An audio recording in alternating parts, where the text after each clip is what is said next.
लेकिन नीतीश कुमार के ऊपर प्रेशर, पॉलिटिक्स प्रेशर बढ़ेगा, क्योंकि बीजेपी अपना वजूद और अपनी आइडेंटिटी मजबूती से इस बार रखेगी, भाई हम महाराष्ट्र जीते, हम हरियाणा जीते, हम दिल्ली जीते। और जब भी नीतीश कुमार की अल्टा पलटी की खबर आती है तो सवाल उन 12 सांसदों पर उठ जाता है जो दिल्ली में बैठे हैं, और उनकी नजदीकियां भारतीय जनता पार्टी से किस कदर है इसका आप अंदाजा, भाई वो भी तो चला जाएगा।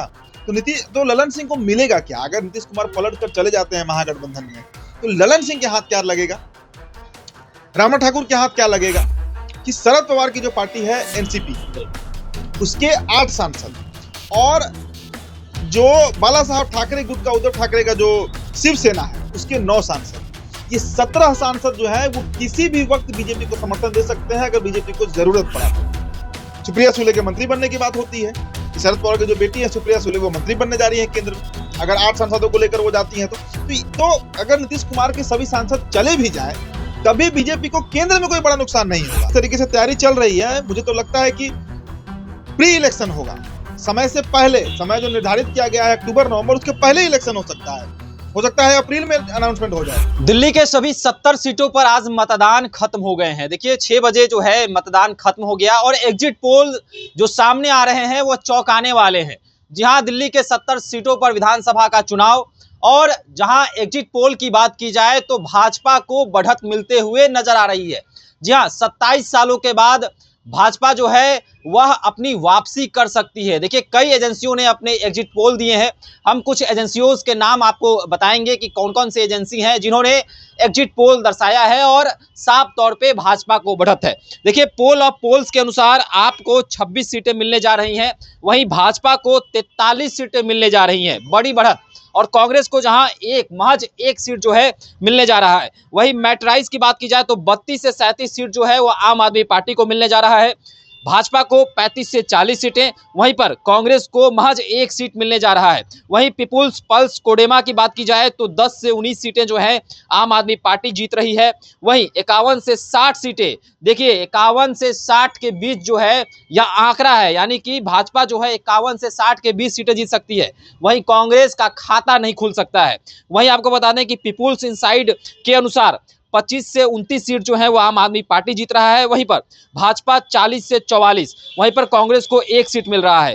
पी मार्क के अनुसार 21 से 31 सीट जो है वो आम आदमी पार्टी जीत रही है, वही भाजपा जो है वह 39 से 49 सीटें जीत सकती है और कांग्रेस जो है वह 1 सीट। यानी कि कई जो है एजेंसियों ने अपने एग्जिट पोल दर्शाए हैं और साफ तौर पे देखा जा सकता है कि आम आदमी पार्टी जो है वह, उसकी सरकार जो है वह जा सकती है, भाजपा की वापसी हो सकती है। देखिए सवाल यह है कि अगर भाजपा की सरकार दिल्ली में बनती है, वो भी पूर्ण बहुमत की सरकार बनती है, तो क्या दिल्ली के सत्ता से बिहार की राजनीति भी डोलेगी? क्या उसकी धमक जो है वह बिहार में भी सुनाई पड़ेगी? और नीतीश कुमार के जो अल्टा पलटी की खबरें आ रही थी, तो नीतीश कुमार भी क्या बिहार की राजनीति में कुछ फेरबदल कर सकते हैं और क्या वह भाजपा से गठबंधन तोड़कर महागठबंधन की ओर जा सकते हैं? तमाम खबरें अब चलने लगी हैं। देखिए तमाम विषयों पर बातचीत करने के लिए मेरे साथ मेरे सहयोगी उदित तारियन मौजूद हैं। उदित जी, सबसे बड़ा सवाल, दिल्ली में भाजपा की सरकार बनते दिख रही है, एग्जिट पोल जिस प्रकार आंकड़े दर्शा रहे हैं, साफ तौर पे भाजपा सरकार बना रही है, क्या इसकी धमक बिहार में भी होगी? क्या नीतीश कुमार भी कुछ डिसीजन ले सकते हैं? देखिए नीतीश कुमार डिसीजन ले ना ले, भारतीय जनता पार्टी शुभम जरूर डिसीजन लेगी। बीजेपी के ऊपर तो लगातार हम लोग खबर कर ही रहे हैं। जो आपको इसको इस तरीके से समझिए कि अगर हम चर्चा ये करें कि क्या भारतीय जनता पार्टी और जनता दल यूनाइटेड के बीच सब कुछ सही चल रहा है, आप इसे इस तरीके से समझिए। बजट जो आया इस बार, बजट बिहार को दिया किसने? भारतीय जनता पार्टी ने। भारतीय जनता पार्टी हर एक जिला में इसके लिए अलग से प्रेस कॉन्फ्रेंस कर रही है, अलग से प्रेस कॉन्फ्रेंस किया जा रहा है और बताया जा रहा है जनता को कि देखिए नरेंद्र मोदी ने बिहार को क्या क्या दिया। नीतीश कुमार की प्रगति यात्रा से वो पटना लौटते हैं और तुरंत ऐलान हो जाता है कि 20,000 करोड़ का ये जो मदद है वो हम बिहार को करने जा रहे हैं। इसका आप मतलब समझिए कि बीजेपी अपना क्रेडिट लेने में लगी हुई है और जदयू अपना क्रेडिट लेने में लगी हुई है। ये तो दिख रहा है ना बिहार में। अब समझिए कि दिल्ली के चुनाव परिणाम पर आप आ रहे हैं कि दिल्ली के चुनाव परिणाम का क्या असर बिहार पर पड़ेगा। बहुत बड़ा असर पड़ने जा रहा है। दिल्ली के विधानसभा चुनाव के बाद अगला अगर कोई स्टेट है, राज्य है जहां पर विधानसभा यानी असेंबली इलेक्शन होने जा रहा है, तो वो राज्य बिहार है। और अब तो देखिए ना जिस तरीके से तैयारी चल रही है, मुझे तो लगता है कि प्री इलेक्शन होगा, समय से पहले, समय जो निर्धारित किया गया है अक्टूबर नवंबर, उसके पहले इलेक्शन हो सकता है अप्रैल में अनाउंसमेंट हो जाए, हो सकता है मई में अनाउंसमेंट हो जाए, हो सकता है गर्मी के दिन में ही, बरसात आते तक चुनाव संपन्न भी हो जाए, ये भी संभावना है। तो बिहार पर इसका क्या असर पड़ेगा? देखिए, बिहार पर भारतीय जनता पार्टी की दबिश बढ़ेगी। बीजेपी अब नीतीश कुमार के ऊपर दबाव बढ़ाएगी और बना भी रही है। इसको ऐसे भी समझिए कि बन भी रहा है नीतीश कुमार के ऊपर दबाव, बार बार बन रहा है। नीतीश कुमार को मुख्यमंत्री, बतौर मुख्यमंत्री, और अमित शाह ने तो कहा ही था उस प्रेस कॉन्फ्रेंस में, इंटरव्यू में उन्होंने कहा था कि तब का तब सोचेंगे, जब बहुमत मिलेगा तब सोचेंगे कि सीएम कौन बनेगा। तो अब उन बातों को चरितार्थ करने का समय आ रहा है अगर दिल्ली में भारतीय जनता पार्टी की सरकार बनती है। देखिए, दिल्ली की जीत बहुत बड़ी जीत होगी, बहुत बड़ी जीत होगी। मैं इसलिए कह रहा हूं कि देखिए, महाराष्ट्र में जीती बीजेपी, बम्पर वोटों से जीती, लेकिन महाराष्ट्र में वहां पर सरकार थी अभी 5 साल पहले। दिल्ली तो ऐसा स्टेट बन गया जहां पे 2.5 दशक से, मतलब शीला दीक्षित का आप एरा याद कर लीजिए, फिर केजरीवाल का आप 10 साल याद कर लीजिए, भाजपा का कहीं नाम ही निशान वहां पर नहीं था। वैसी स्थिति में अगर बीजेपी वहां कमबैक करती है तो इसका देखिए मनोबल बढ़ेगा और इसका साइकोलॉजिकल इफेक्ट पड़ता है कि बिहार में नीतीश कुमार को पीछे खींचा जाएगा। नीतीश कुमार को डाउन करने का जो एक प्रयास बीजेपी कर रही है उसको बल मिल जाएगा दिल्ली में, जहां भारतीय जनता पार्टी अपना सरकार बनाती है। तो ये भी हो सकता है कि नीतीश कुमार को डाउन करके बीजेपी अपना सीएम प्रोजेक्ट करे। भाजपा का चेहरा भी हो सकता है, भाजपा ही का मैं बता रहा हूँ ना शुभम, कि बीजेपी अपना चेहरा आगे बढ़ा सकती है। अब चेहरा कोई होगा, चेहरा पे हम नहीं जा रहे हैं, कोई भी चेहरा हो सकता है, लेकिन नीतीश कुमार के ऊपर प्रेशर, पॉलिटिक्स प्रेशर बढ़ेगा, क्योंकि बीजेपी अपना वजूद और अपनी आइडेंटिटी मजबूती से इस बार रखेगी कि भाई हम महाराष्ट्र जीते, हम हरियाणा जीते, हम दिल्ली जीते, सारे स्टेट हम जीतते जा रहे हैं, तो बिहार में हमारा सीएम क्यों नहीं।